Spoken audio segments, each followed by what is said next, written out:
up on DITV, flash flooding. We'll bring you all the latest rainfall totals.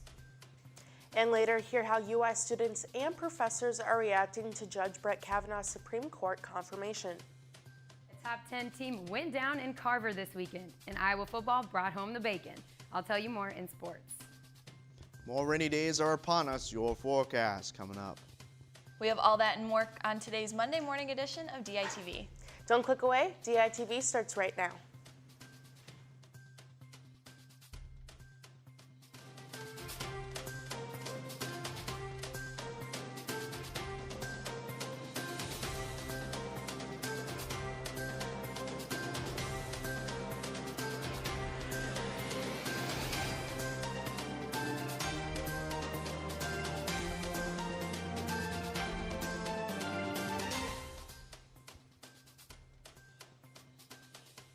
Good morning and welcome to this live Monday edition of DITV. I'm Lauren Voel alongside Sydney Zatz.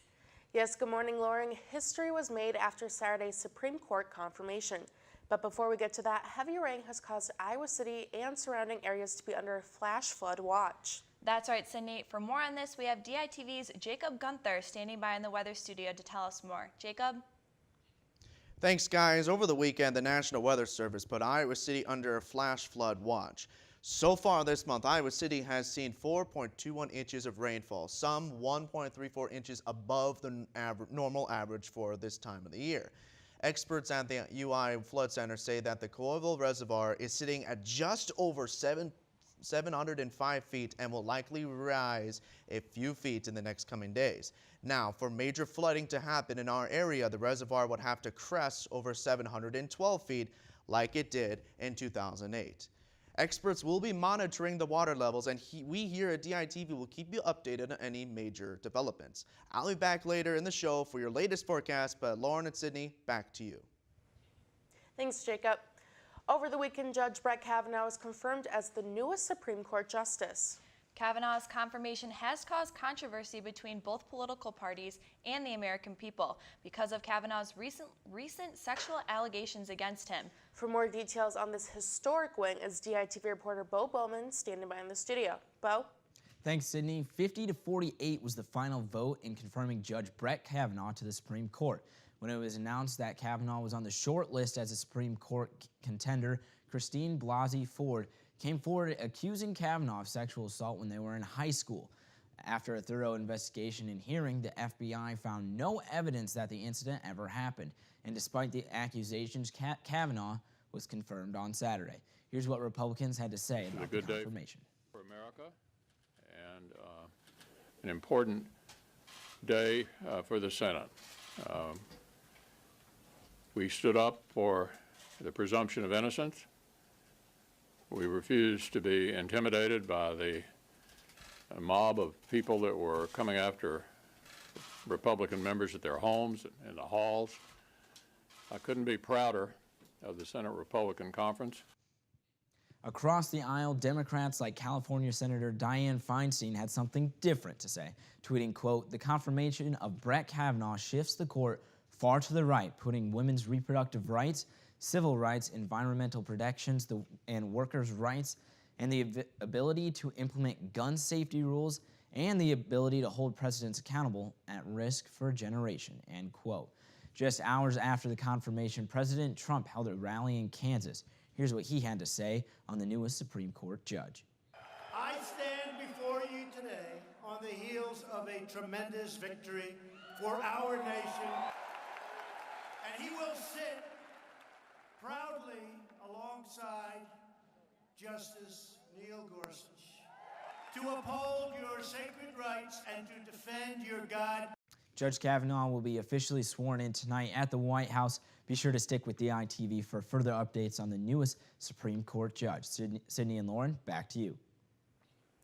Since Saturday's confirmation, students at the UI have had different perspectives on Judge Kavanaugh's appointment.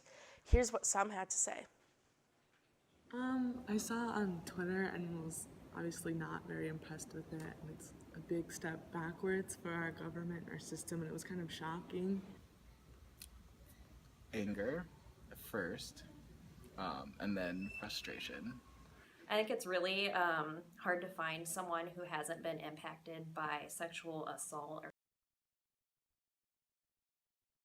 harassment in today's world.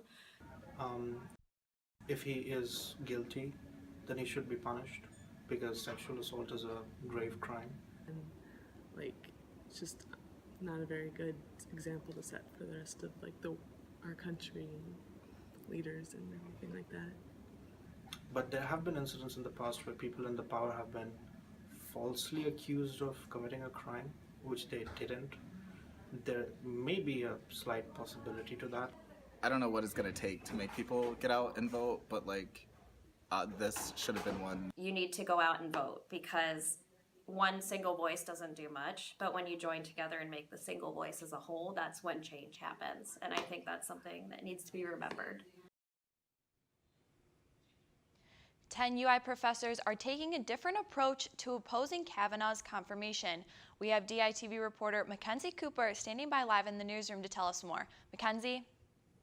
Thanks, Lauren. 10 UI law professors signed a letter opposing Cavanaugh's, published in the New York Times, opposing Cavanaugh's confirmation because of his temper displayed during the questioning about Ford's allegations.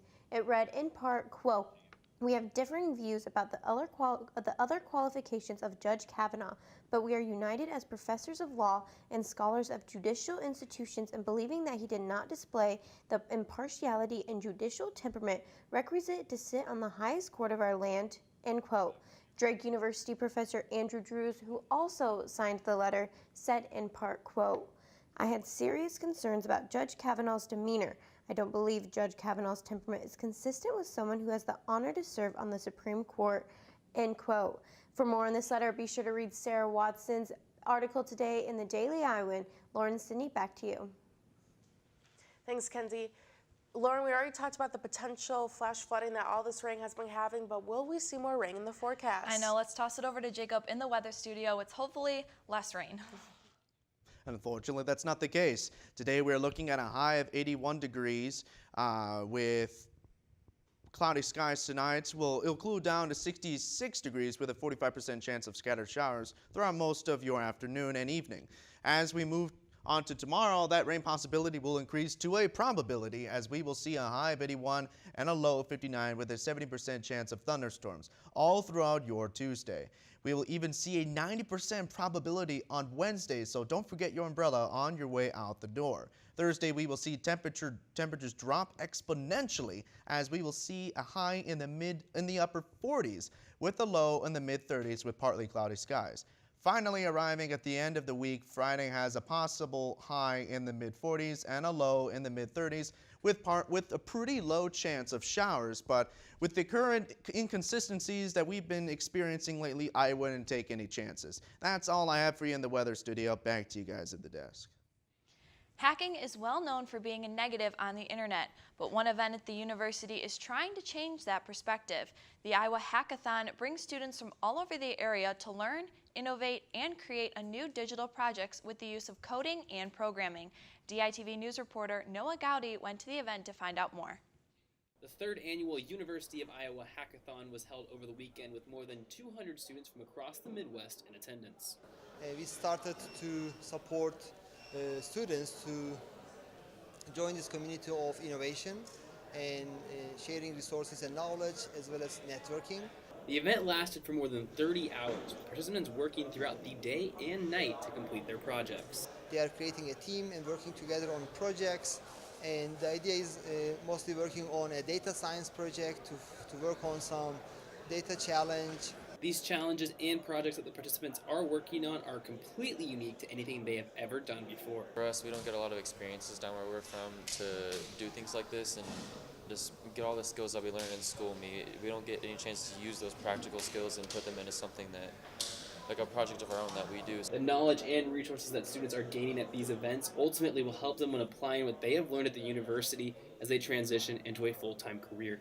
Doing something like this, it helps me further my education, kind of network myself around to employers to begin that process of getting hired after college and getting a job.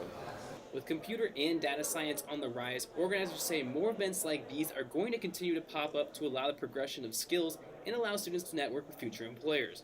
Reporting from the Iowa Memorial Union in downtown Iowa City, Noah Gowdy, DITV News. Well, our Hawkeyes sure had a big win over the weekend, and to tell us more, we have Taylor Van Fleet in the sports studio. Taylor? Thanks, Sydney. We'll talk more about Iowa's win over Minnesota in a little bit, but first let's talk some Hawkeye volleyball in their big win over number 6 Wisconsin on Saturday night. It was a fun one inside Carver as the Hawks and Badgers battled through 5 back-and-forth sets.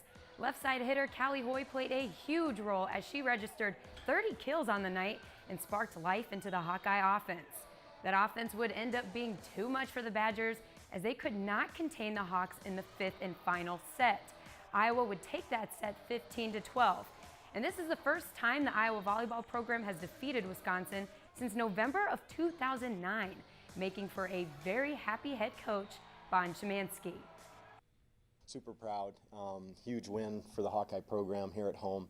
Awesome crowd. This place was rocking tonight, and gotta love that. And now we go back out on the road, and we just got to keep grinding in the Big Ten. DITV reporter Declan Levy will have more on the upset in tomorrow's show. Now, as I mentioned earlier, Iowa football was back in action this weekend when they traveled to Minnesota for their first road game of the season. Iowa got off to a quick start in Minneapolis with a 3-yard touchdown pass from Nate Stanley to TJ Hawkinson on the Hawks' opening drive. And Iowa found their way into the end zone again on their very next drive with this whopping 60-yard touchdown pass to Amir Smith-Marset to put the Hawks up by 14. But Minnesota would respond with a touchdown of their own to get on the board. But the highlight of this game was, without a doubt, the shocking fake field goal that turned into this 4-yard touchdown run from TJ Hawkinson. And I can tell you, as I was just as surprised by that play call as the Minnesota defense was. And Iowa dominated this game 48-31 and brought Floyd back to spend another year in Iowa City. Thought the guys really came out ready to go. That's something we didn't do so well earlier in the season, but seemed like we were ready to play. Certain pivotal plays out there, obviously the fake field goal, 4th down conversion, interception, some really good things out there, and happy about that. And then on the other side of the coin, some self-inflicted wounds that made the game a little tougher on us than we have to. You know, we're happy that we were able to get Floyd. You know, offense played great. You know, we made plays at defense in times we needed to, but, you know, when it comes down to it, we're going to look at the film tomorrow, and we're going to, you know, be picking things that we need to get better at. A huge part of this victory was the performance from quarterback Nate Stanley. DITV Sports Director Lucy Rodin has more on what Nate means to this Iowa program. A great quarterback needs to be a leader, a commander of the offense, and a consistent presence on and off the field. Against Minnesota, Nate Stanley showed just why his team trusts him so much. He's a guy we look to that we know is going to do things the right way, prepare, and then go out and execute. His command in the huddle in a tough environment at times was really good, so really proud of the way he played. And thanks to a great performance from quarterback Nate Stanley, the Iowa offense tallied over 400 yards for the 3rd straight game. It's doing really good, but I really like how the passing game really showed up today. And although the offense loves it when Stanley is successful on the field, sometimes things don't go as planned. But this team trusts and stands behind their leader. You know, a lot of guys had my back and you know, expressed that to me in the locker room and on the field. He's our rock. You know, he's a leader. Ups and downs, he's constant the entire time. You know, we love our quarterback and we'll stand by him. The offense will continue to rely on Nate's leadership and composure as they head into their 2nd straight road game. Reporting from TCF Bank Stadium in Minneapolis, Minnesota, this has been Lucy Rodin for DITV Sports. And that's all I have for you in sports. Sydney and Lauren, back to you. I'm Sydney Zatz. This is Lauren Varela, and we'll see you back here tomorrow morning, same time, same place.